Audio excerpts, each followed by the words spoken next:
Assalamualaikum warahmatullahi wabarakatuh. Nama saya Muhammad Faiz dan di video kali ini saya ingin mempresentasikan sekaligus mendemokan hasil project UAS kelompok saya untuk matkul pengelolaan informasi berbasis pengembangan skrip. Dan di product project ini kami disuruh untuk membuat web CMS (Content Management System) yang harus terdiri dari front end halaman user dan layout web yang responsif dan juga back end. Nah, untuk poin yang A di sini ada beberapa ketentuan yang harus diikutin, yaitu ada beberapa poin yang harus berdasarkan dari database, harus bersumber dari database. Seperti header, navigasi, artikel, aside, footer, dan lain sebagainya.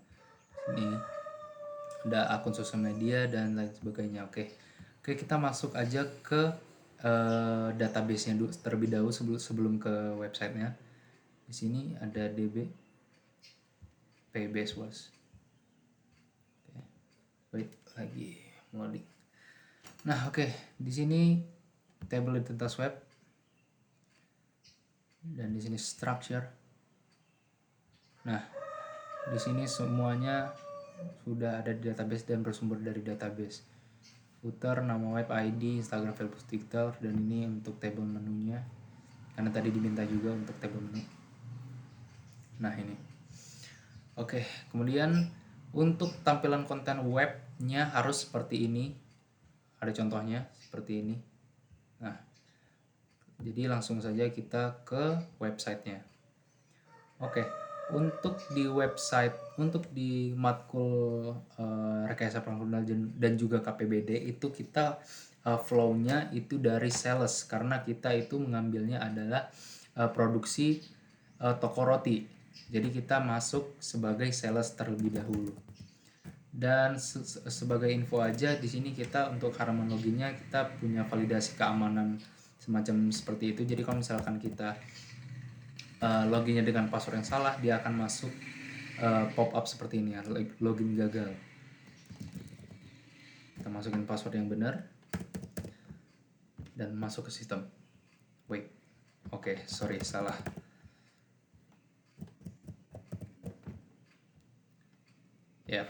Ini untuk tampilan dashboard sales. Di sini tidak banyak fitur yang dimiliki oleh sales karena sales tugasnya hanya untuk menginput pesanan dari customer kepada admin. Jadi langsung kita coba aja untuk CRUD-nya, apakah CRUD-nya bisa berjalan dengan baik atau tidak. Misalkan di sini nama toko pelanggan, misalkan toko yang mesen ya, kepada toko roti kita, misalkan toko kawan, misalkan dia pesan roti tawar dan jumlah piecesnya ada 500 piece, kan yang enak gitu, kirim ke admin dan informasi pesanannya masuk ke dashboardnya admin. Kita logout sistemnya dan langsung kita masuk ke admin. Nah, ini untuk tampilan dashboard adminnya. Nah, di sini ada beberapa fitur yang dimiliki oleh admin, dan kalau kita mau melihat pesanan dari sales tadi, kita masuk ke kelola work order. Nah, di sebelah sini, sebelah kanan ada inbox dari sales. Nah, ini adalah pesanan yang kita buat tadi sebagai sales, toko sawan, roti tawar, dan quantity 500. Nah, kalau kita mau bikin work ordernya, tinggal kita pencet di sini, tarik, dan dia akan langsung otomatis keisi. Roti tawar 500, misalkan di sini kita bikin shift pagi dan deadline-nya misalkan tanggal 6 gitu. Misalkan draft-nya diajukan. Nah, terbitkan work order. Nah, dia akan masuk di sini. Tuh. Target 500 piece, roti tawar, shift pagi, statusnya diajukan. Dan kalau misalnya kita mau edit bisa. Nah, setujui misalkan. Tuh, jadwal diperbarui.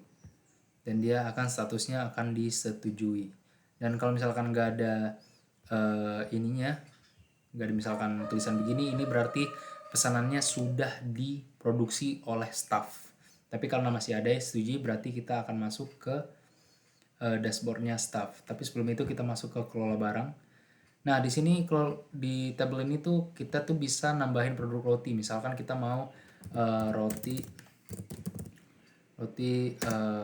vanilla misalkan. Nah, akan masuk di sini roti vanilla. Dan kalau misalnya kita mau edit bisa. Misalkan piece-nya per box kita update. Nah, bisa. Dan kita hapus juga bisa. Tuh, terhapus. Jadi CRUD-nya berjalan ya. Oke, kita masuk ke, karena tadi kita udah ngirim work order ke staff, kita masuk ke halamannya staff. Nah, masuk di sini. Nah, ini tadi statusnya udah kita setujui sebagai admin, dan ketika staffnya sudah mengerjakan produk rotinya, kita tinggal ngasih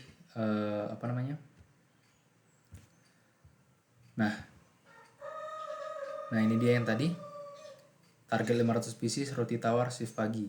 Nah kalau misalkan staffnya sudah mengerjakan itu, kita tinggal kirim laporannya ke admin lagi. Misalkan jumlah selesai, misalkan sudah selesai 450 piece, 50-nya ke reject,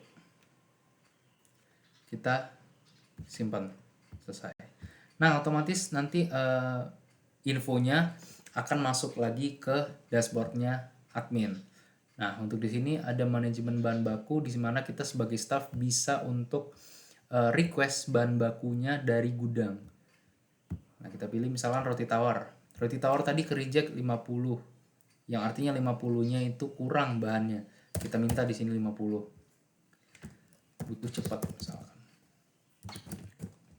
Nah, akan masuk pop-up seperti biasa. Oke, kita langsung beralih lagi ke dashboardnya admin.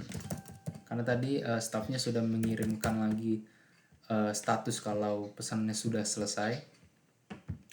Kita masuk ke laporan dan rekap, laporan produksi. Nah, ini tadi roti tawar 450 piece dan keterangannya 50. Nah, gitu.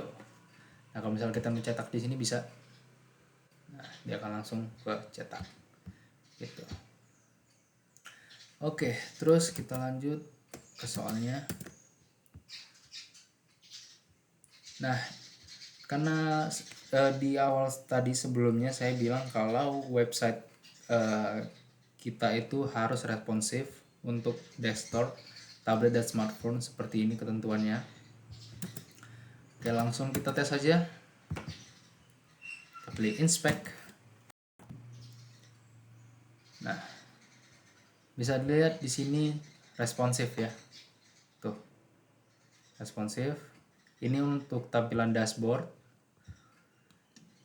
Ini untuk handphone seperti ini, untuk handphone tuh semuanya atas dan bawah, dan untuk iPad mini. Nah seperti ini tuh, sudah sesuai regulasinya. Dan setelah itu, nah ini untuk ketentuan CRUD-nya yang tadi sudah saya demokan di awal. Kalau semuanya itu berjalan dengan baik, create, read, update, dan delete-nya itu bisa dijalankan.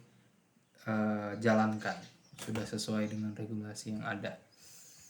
Oke, ini contohnya seperti ini, hapus data dan segala macam itu sudah saya demokan di awal dan itu bisa. Oke, mungkin segitu aja. Saya kira saya sudah menjelaskan semuanya dan menjalankan semua ketentuan-ketentuan dari soal yang ada. Jadi mungkin segitu aja. Lebih kurang mohon maaf. Assalamualaikum warahmatullahi wabarakatuh.